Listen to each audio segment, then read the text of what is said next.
Hey, this is Alternative Combat Wrestling's very own Vegas villain, Johnny Badger, and I'm drinking at Moe's.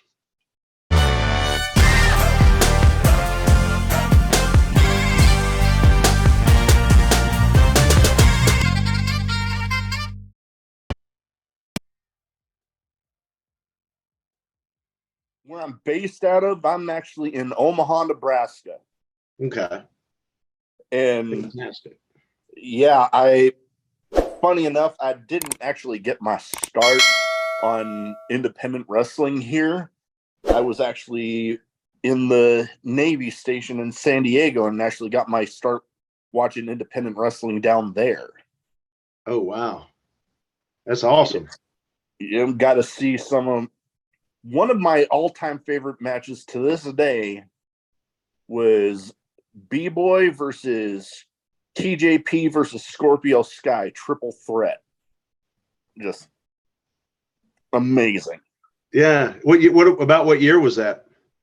Oh boy, I'm 09, somewhere between 09 and 10. Oh, wow. Yeah, that was early in their careers. Yeah. So, like I said, I ended up meeting some people down there that ran shows up here, and then here I am. Nice. I was just watching some of your older interviews on YouTube before you messaged me just now. Yeah. Oh yeah. Who did you? The tag Audacity. Okay. Yeah, just did them. Was part of the Wrestling Is Now social media tour. Got lined up with those guys, so that was a fun one. So where are they based out of? New York. New York. Okay. Yep, yeah. Part of the promotion that the SAT started. Okay. So that was a fun one. I'm hoping to get the SAT back on here soon. So we'll see. But first thing I'd like to start off with everybody with is what got you started as a fan, and then what got you started, deciding to make the leap into the business. Well, I'm originally from North Carolina, so I don't want to date myself too much, but I was a big Jim Crockett Promotions fan. Okay. Yeah, I'm very familiar. Starrcade 85, The Gathering was probably one of the first VHS cassettes that I watched growing up. I must have been third or fourth grade, but there's a match on there, Magnum TA versus Tully Blanchard in an I Quit match. The one where it was in a steel cage? Yes, sir. That very one. And from that time on, I was hooked. I loved everything about it. I was a big fan of where you couldn't see the crowds back in those days. The audience was dark. Yeah. I have a lot on this for those days, but I've been a fan for almost my entire life. And, it wasn't until later, I guess 2021, I was asked to do live commentary for an upstart promotion, Alternative Combat Wrestling. And, I just took to it, really enjoyed it. But, live commentary is kind of tricky. Imagine. Yeah. But, one thing led to another, and I wound up managing Ego, Exceptional Gentlemen's Organization, fronted by our champion, the Pride Cade Seidel. We have Jack Tatum, Rex Keller, Jacoby Gates. Alternative Combat Wrestling, we're turning the corner. We're taking pretty big leaps as far as the product is concerned. Yeah. And I'm proud to play a role in that any way I can. Unfortunately, people just hate my guts. So, we'll take what we can. But right now we have the gold. So, I don't see any reason why we won't keep it. No, not understandable. I know I when doing some homework for the episode, I was noticing a lot of stuff with alternative combat wrestling, a promotion I from the where I'm stationed at here. I was trying not to use the word station because it making me think of back to the military days, but Right. I wasn't too familiar with them. But then I started noticing you, and then some of the stuff you've been posting there on Facebook. I'm like, this will be interesting. And you mentioned some of the stuff you got going on there with alternative combat wrestling, and having the gold. I mean, those that have the gold have the control, right? Yeah. When I was a commentator, our first champion was CJ Evans, who's fantastic, a really talented guy. And I saw a lot of possibility and potential in him. And we were in contact quite a few times, but I didn't know he was going to tell the owner that I was talking to him. And I got sent packing, I was fired. And Cade Seidel, the Pride Cade Seidel, he was the first to reach out, and he had a vision. We shared a vision, and we put this group together, and we've just been running the show. And well, I guess it might not air until then, but on June 3rd, we have Last Stand, 30-minute Ironman match. It's based in North Carolina. There's a lot of great wrestling talent in that area. North Carolina has always been a hotbed, and there's a lot of great independent promotions here. And, we're just trying to, kind of stake our claim as one of the best ones, I was going to say the Carolinas, when it comes to professional wrestling history, it's got a storied history. I mean, that's where Jim Crockett Promotions really got going, and Starcade, like we kind of mentioned, where your fandom started. It all started right there in the Carolinas. Yeah, Jim Crockett was just it was a grittier product at a time where WWE they were leaning more into a little bit more cartoonish characters. But we had Dusty Rhodes, Barry Windham, Nikita Koloff, gorgeous Jimmy Garvin, Ronnie Garvin, just a lot of great names. And for about 3 or 4 years, they were really giving WWF at the time. They were giving WWF a run for their money, and it had a few things went differently. Who knows? Just history being what it is, unfortunately, is told by the victors. That is true, and I remember getting my first taste of Crockett and the WCW product was the Saturday time slot, which unfortunately for me, growing up in a Catholic family, my parents always wanted to go to mass on Saturday evenings, and there'd be times where I would be like, oh man, I want to watch wrestling though. Church was interfering with your wrestling fandom. Pretty much. Yeah. Well, we had, I really don't know how the regions set up the way they did, but on Saturday morning, we would have the World Class out of Texas. Okay. So we were getting, the Von Erichs and, early Freebirds, Gino Hernandez, like a lot of just great legendary characters in the business. And oh yeah. Right after was NWA.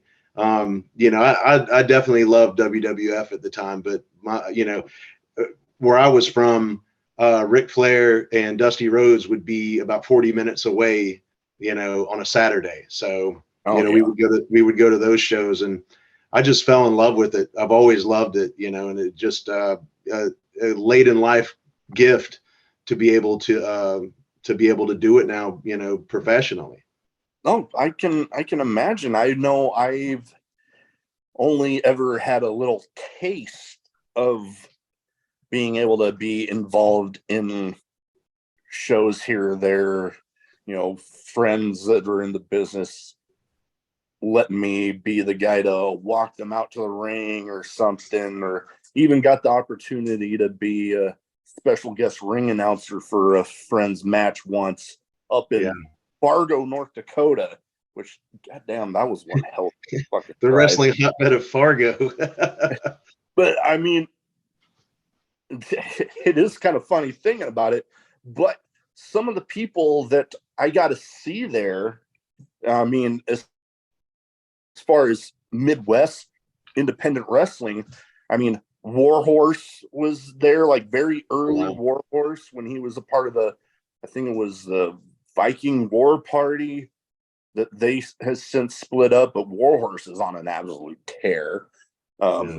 Then there Eric Cannon, he's getting out nationally all over the place. And now she's a part of AEW, but back before she got signed to WWE, the now Ruby Soho was actually there that night. So I gotta go out to the after party and drinking with Eric Cannon and Ruby Soho. It was, although she was known as, I think it was Heidi Lovelace at the time. Right. Well, that's she's from that area of the country, I believe, isn't she? I'm wanting to say, so I think, Midwest. I'm wanting to say Indiana, if I'm correct. I might be wrong, but I mean, as busy as I've been, I'm surprised I haven't had more brain farts and that and shit.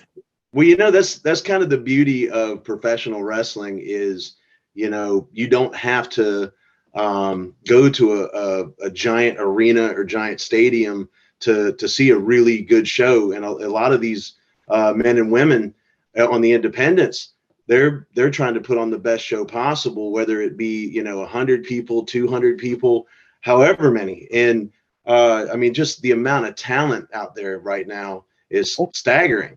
Oh, totally. And while it is cool to get to go to those national TV promotions and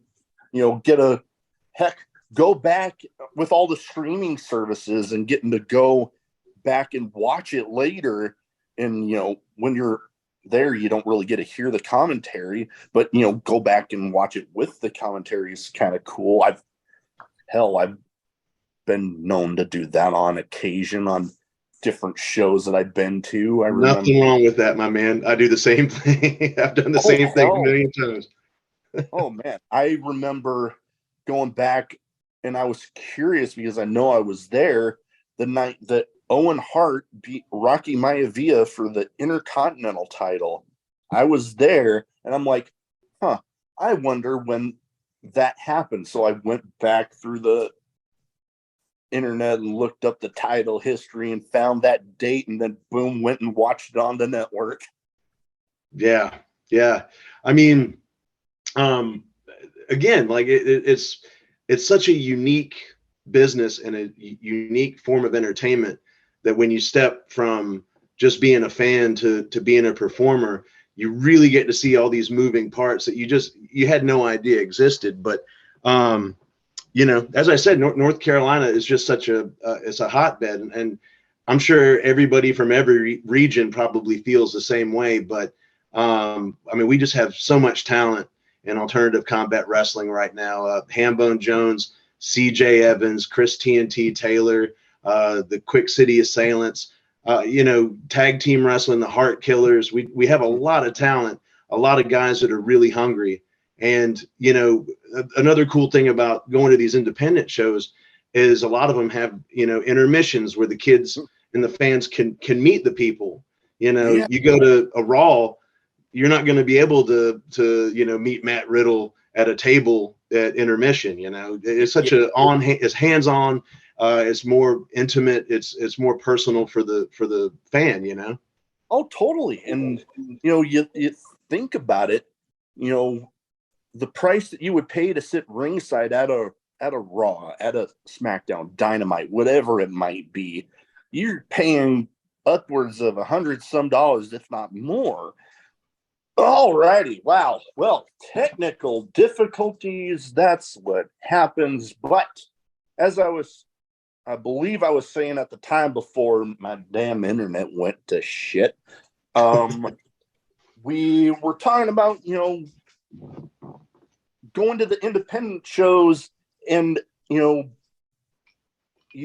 being able to pay like literally more than half of what you would pay going to Raw, SmackDown, Dynamite, whatever it might be.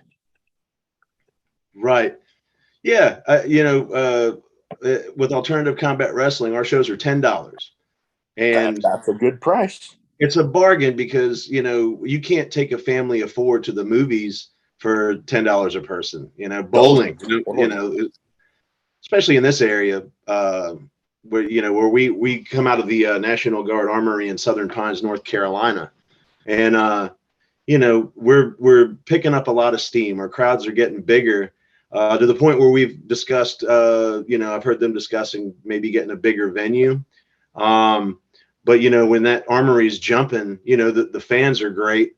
As I said, they don't like me very much, but that's all right. That's what I get paid to do. So, hey, if you're being the bad guy for wherever you're at, I mean, if the people are booing you, people are hating you, you're doing your job. Well, I just tell the truth, and they don't like it.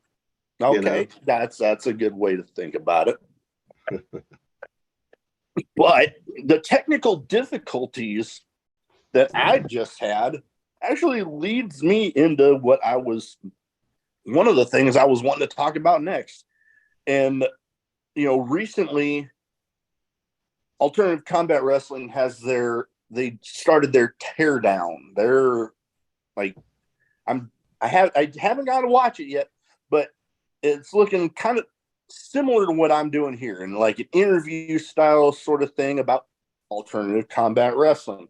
And there was some technical difficulties there with your sound, your earpiece getting cut out or something.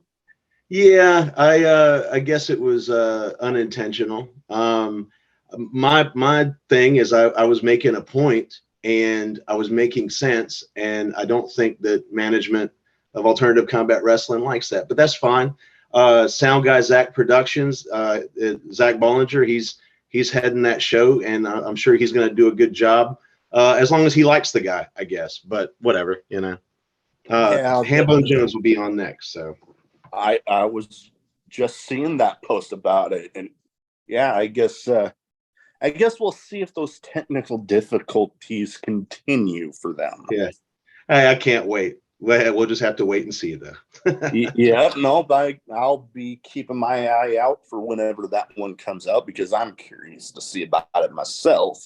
I mean, I know I've had my technical difficulties on different ends, different episodes, so I mean, I know shit happens, but it'll be interesting to see, to bring a point to it. Yeah, well, I was even being nice about it. I mean, the simple fact of the matter is, CJ Evans could have been on this nonstop victory lap with myself and the rest of Ego. The Pride Cade Seidel, he was willing to hear me out, and it turns out that we had the exact same vision. And from that day, from November of 2022, all I've done is tell the truth. I've said exactly what we were going to do, and we've done it. And, I think a lot of the fans, they don't want to admit that, they're just like me. We shared the same. They want to do what I'm doing. I'm just doing it. But hey, success breeds contempt always. That does seem to be the case in a lot of situations. Those that end up finding success in whatever field. I mean, oftentimes sports, some of the most successful teams end up breeding a lot of haters. I mean, I know I've been guilty of it with teams like the Patriots, but I mean, that's just me. Yeah. I mean, we're having a great conversation. I'm not a bad guy. Yeah, you don't seem bad at all. Yeah. And I mean, the thing I was going to bring up, you mentioning stuff that, you say what you guys are going to do and then you get it done. I can kind of respect that.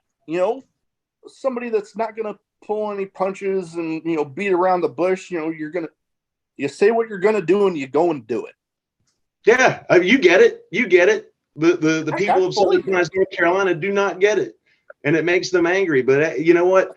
I'm beyond happy to make a new friend tonight. You're fantastic. Thank you so much for having me. You're listening to what I'm saying. I love it. I try my best. So and hey, I've been having a good time so far. I have two categories that I kind of round stuff off with here. One's a bit of a name game where I name off some people, you give me your thoughts on them. Some of the people that I've had, which I kind of try to somewhat theme it to each guest. Some of these guys, with some of the posts that you've had on Facebook there, having the rich vibes, the money, the power. A lot of these guys on this list have been in those positions in wrestling, either in the past, in the present, seeing where they're going. So, of course, that is the theme for this category this time. Lay it on me. First one, a guy that has had one hell of a history in the Carolinas, the Nature Boy, Ric Flair. Hey, the guy, he wasn't a gimmick. That was his life. That was who he was. Totally. I identify with that. There's nothing wrong with wanting the finer things in life, striving to be the best, becoming the best, and telling people that you're the best. I mean, if you can back it up with your Rolex watch and your fur coat and the women and the belts, hey man, go for it. I love them. They can't fault a guy there. If you're able to get in a spot where you can get those things and keep those things, why the hell not? Yeah, exactly. Next guy, a guy that he's rubbed some people the wrong way, but he's a guy that's legitly good with his damn money. JBL. Yeah. Another guy that when he was Bradshaw with the Acolytes, the JBL was kind of a curveball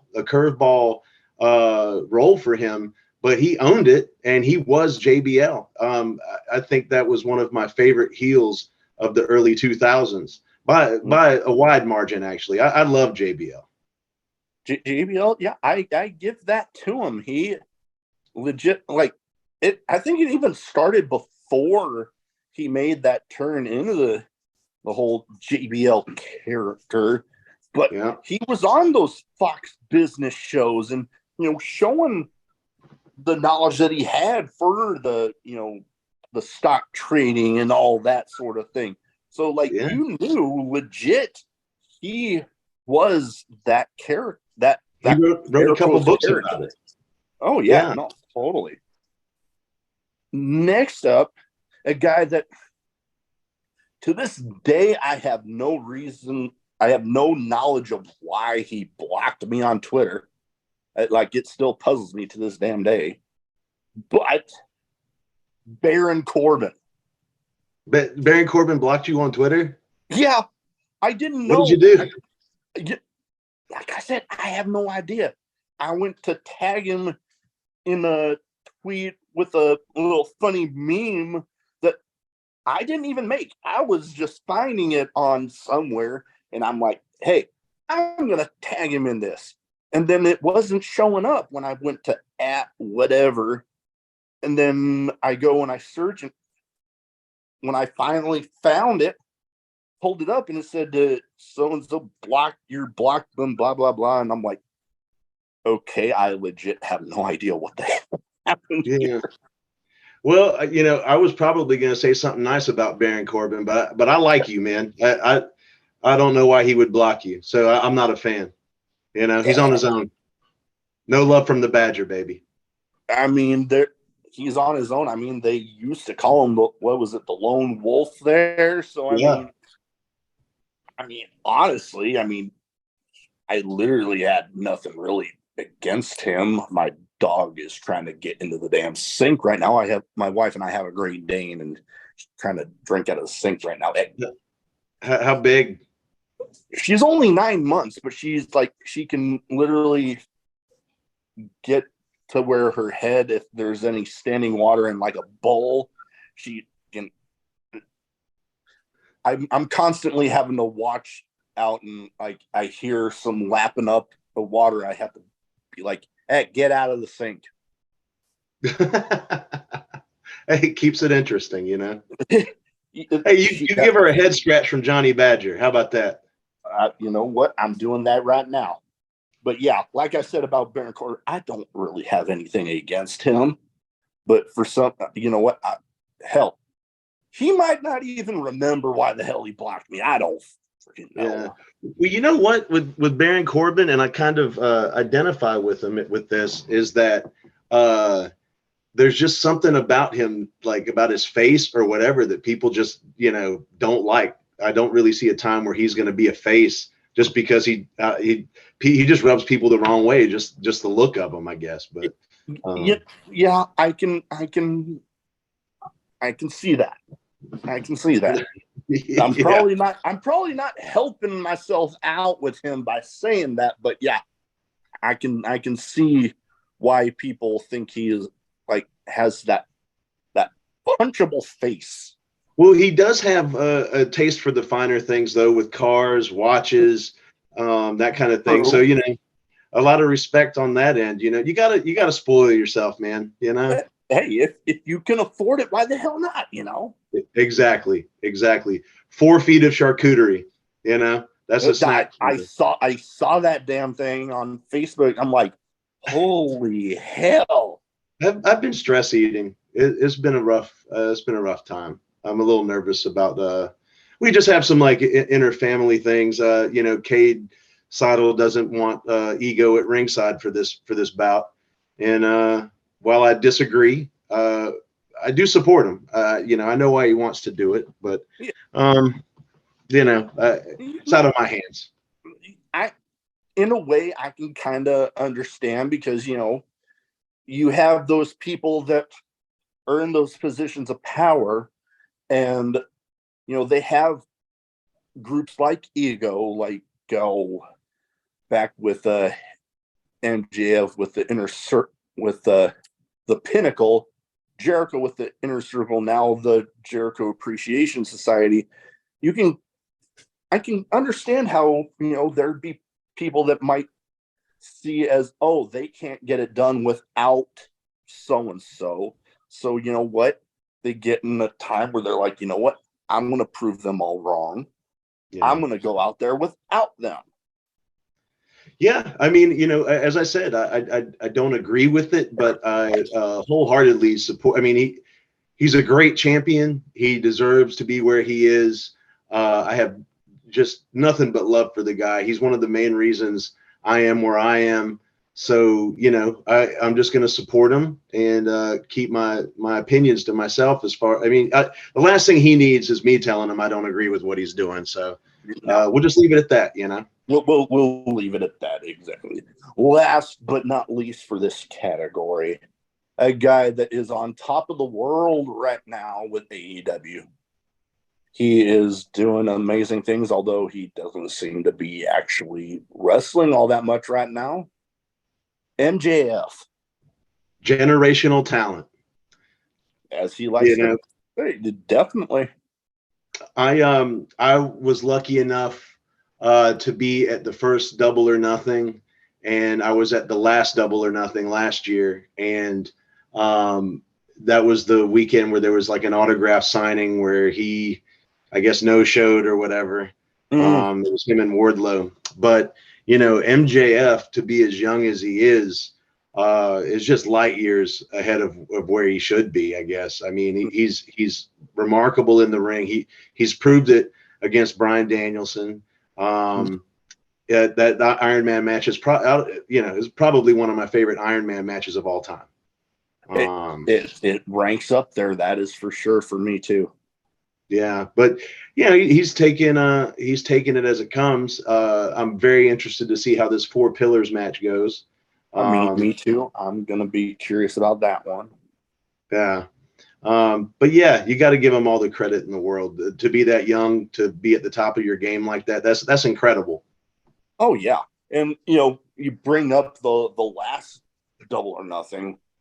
That was one of the few pay-per-views for them that I didn't see as it was happening, because I was actually flying back from St. Louis the day that happened. My show got invited to Warrior Wrestling stop in St. Louis, and I got to be a part of the fan fest, got to be at the show, got to see some amazing matches. Brian Cage made a surprise appearance. There was then Jonah, now Bronson Reed, going up against Jeff Cobb. Oh, so, wow. That's a Haas fight right there, isn't it? Oh, man. I actually got to have Jonah on my show. We recorded shortly before that show started. Yeah, we were talking about that match, it being the Haas fight of all Haas fights. And I remember being so close that, like, when those guys would chop each other, you could literally just see the individual beads of sweat just. Mm. It was insane. They were both sore the next day, I imagine. So I can imagine, and I know my chest just hurt watching that. Yeah. There's no chest insurance for these guys, Yeah. Oh man, I've seen some guys that during, like, we talked about getting to talk with different people during intermissions, and some of the marks on them, it's like, God damn. Yeah. Hey, it's not ballet, but I mean, we all see up close. As I said, especially at these indie shows, they're all just putting it out there, and it's an incredible thing to watch. But I'll always say that professional wrestling, when done right, is the greatest form of entertainment on the planet. There is something special about it, especially when you're getting to be there live and getting to feel just the roar of the crowd. Like, I've heard performers talking about it, but then you get those crowds that are really going, and then getting to be a part of that crowd and hearing how they're just roaring, getting and just they're totally into it. There's something special about that. Oh yeah, I mean it's not very often where performers, athletes, where the crowd is in on it with them in a way. It's such a symbiotic relationship. Like the crowd needs the athlete needs the crowd, and when everybody's working together, we're all part of the show. If you're sitting in the last row, you're part of the show. And we want to be sure with our shows that the crowd has a safe, good time. They leave happy. They leave still hating my guts for whatever reason, but that's neither here nor there. But we want to be sure that they leave feeling like they got their money's worth. Yeah, that is the goal in any professional wrestling show, whether you're on the big stages, Double or Nothing, WrestleMania, whatever it might be, to have those crowds going home feeling like I sure as hell got my money's worth tonight. Yeah. Yeah. Hey, nothing's better than a drive home after a good time. If you have the bad time, it's a quiet car ride. I've had a few of those. I've had a few of those. Me too, my friend. Me too. Next up, I have some kind of random questions. Some might be wrestling related, some might not be. I never really know until I'm literally putting my notes together. And you give me the answer that pops into your head. First one, craziest in-match moment for you, like one that you were there witnessing as it was happening? Oh, let's see.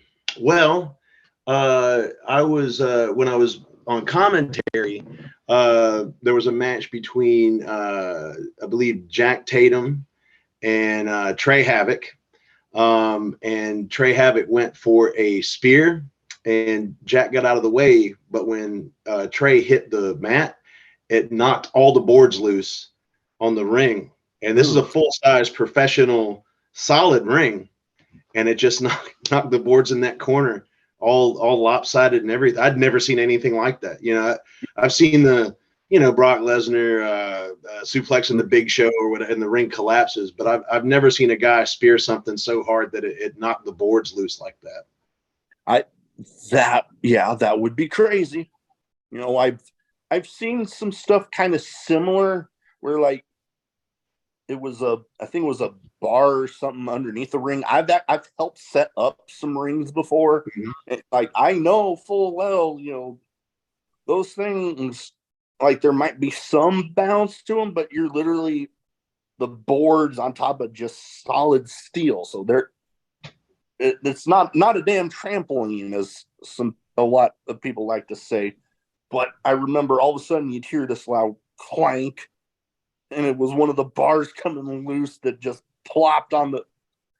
So that was insane. Although I know one, and I love using this example because one of the guys involved, literally one of my best friends, I actually made him the best man at my wedding because he introduced me to my wife.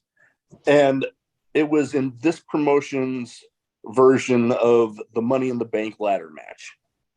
Multi-person ladder match, and they had this ladder bridge between the guardrail and the ring apron. And I see my friend with this guy on his back in a move that for a while I struggled with trying to figure out how to describe it. But, Sheamus and the White Noise were like the heads down here in the lake. And I see him, I'm on the opposite side of the ring, and I see him looking down at the ladder. I'm like, no. Do not tell me.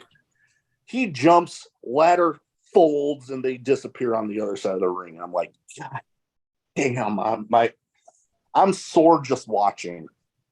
Yeah, it's the kind of pain that makes your legs tingle when you see it. Yeah. Like, I'm glad that's not me. Yeah, he's been involved in some crazy shit before.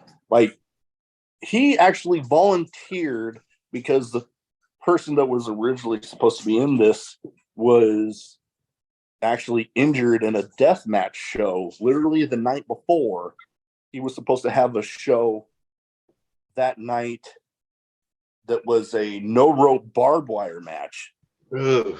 So he volunteered for this. Yeah. I'm like, God. That's a special breed right there, my man. He's definitely that. That is for sure. Well, what's his name again?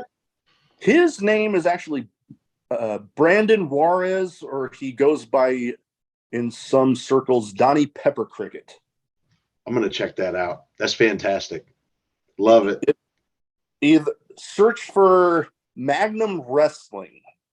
Okay. They might have it somewhere on there, or either on Facebook or YouTube, one of the two. They probably got that on there somewhere. Yeah. Well, that's actually another surprising treat is now that, I'm getting my name out there, I'm finding all of, like, just throughout the country, all of these companies. And I mean, it's just amazing the volume and the talent that I see now. Just to think that, any given state on any given Saturday night, you have, 10 wrestling shows to choose from. It's really an awesome time to be a fan and a performer, actually. Oh yeah. There's so many options out there. And actually that promotion, as of recording this will be released after this coming Saturday. They're actually having another show that as far as I'm aware, I'm going to be at. So Fantastic. That's awesome. I'm looking forward to it. Next up, me being somewhat of a movie buff, I figured I'd add this in there. If you could choose a movie, one that already exists, but a movie that you could use to describe Johnny Badger, what would it be? Whew. Well, I would say I'm a mixture between Ocean's 11 and King Kong. Okay, interesting combo. Yeah. You know, I do have a bad temper. I try to, keep it to myself. I've done a really good job.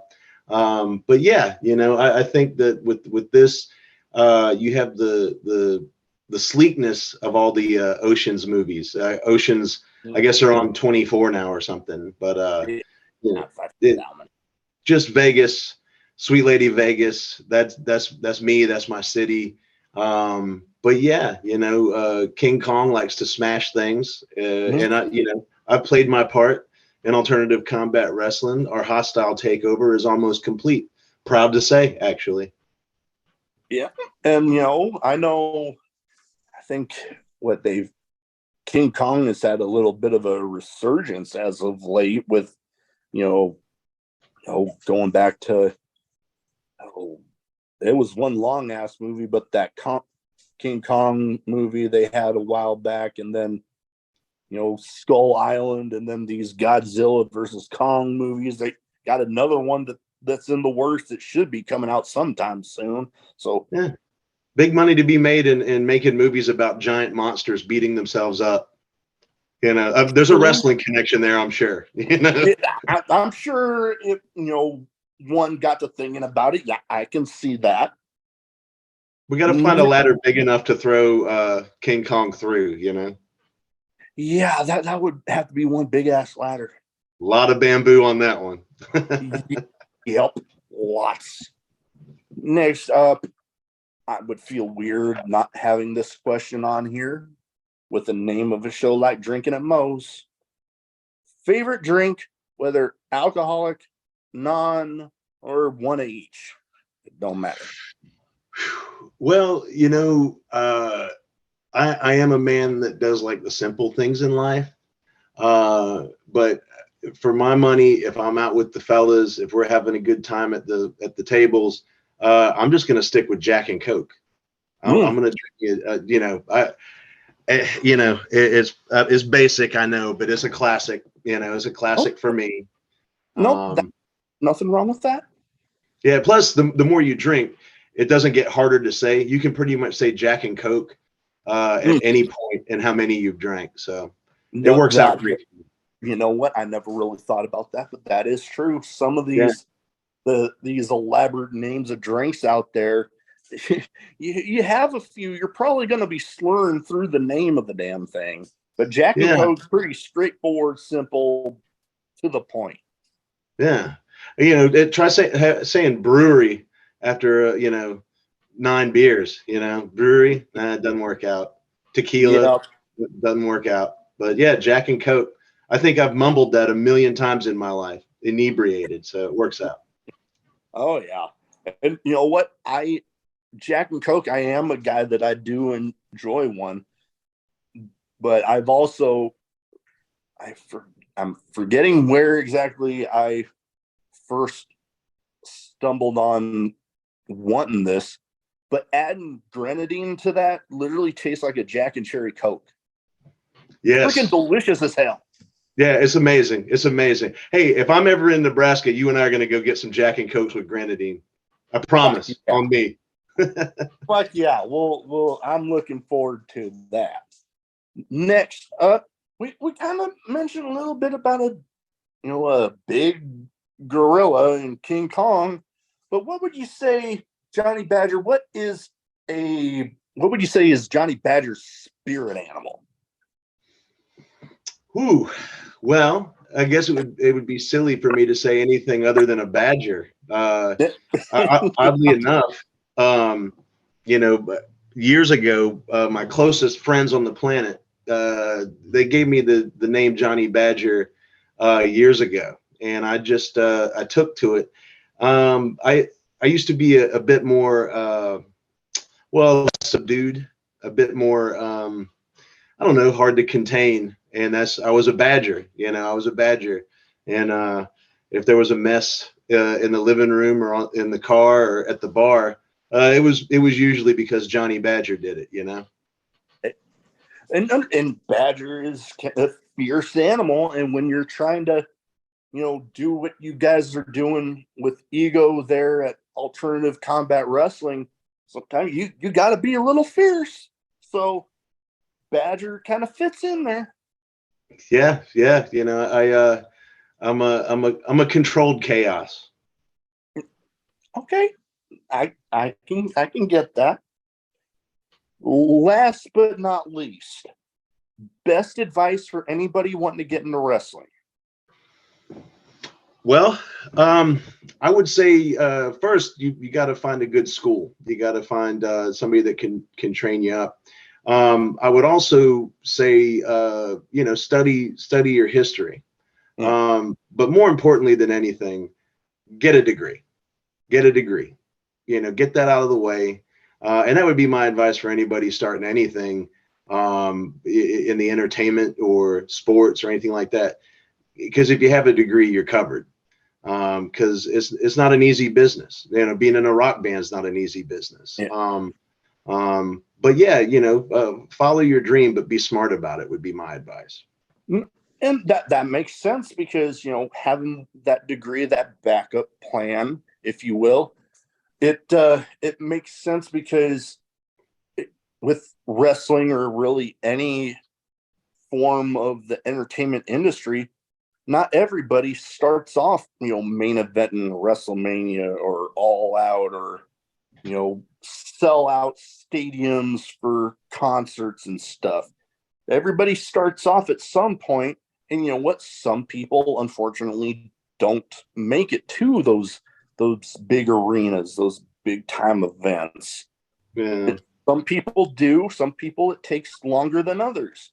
But you have that backup plan. If things don't go your way, at least you got that. Yeah. Also, if it starts coming together for you, get a really good manager and give him 40%. His name's Johnny Badger. Okay. I see where I Always smart. thinking.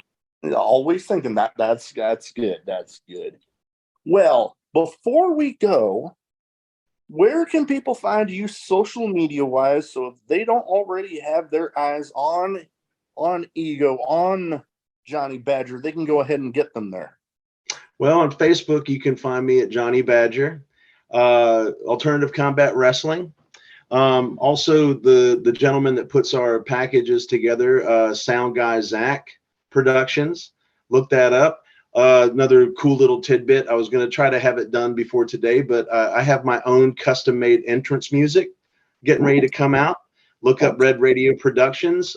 Tate Phillips there will hook you up, and you can have a customized theme song if you want. But probably in the next week, I'll be on Spotify, Apple Music, iTunes, wherever you find music, you'll find Johnny Badger's sweet entrance theme, Badger AF. Hey, I'm gonna have to keep my eye out on that. Well, I'll send it to you before it comes out, pre-release, baby. Hey, sweet, I got the hookup. All right.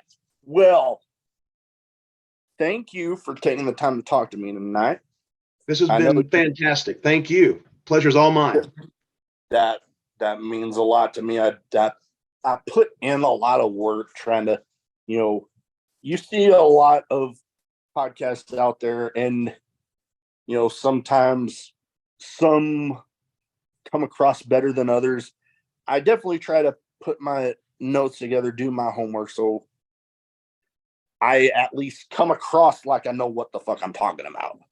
Absolutely. Hey, listen, this has been fantastic, and all the luck in the world to you. And if you ever want to touch back with old Johnny Badger, you know where to find me. But I had the time of my life. That means a lot, and you're welcome back anytime. Alternative Combat Wrestling. Talk to you soon, my man.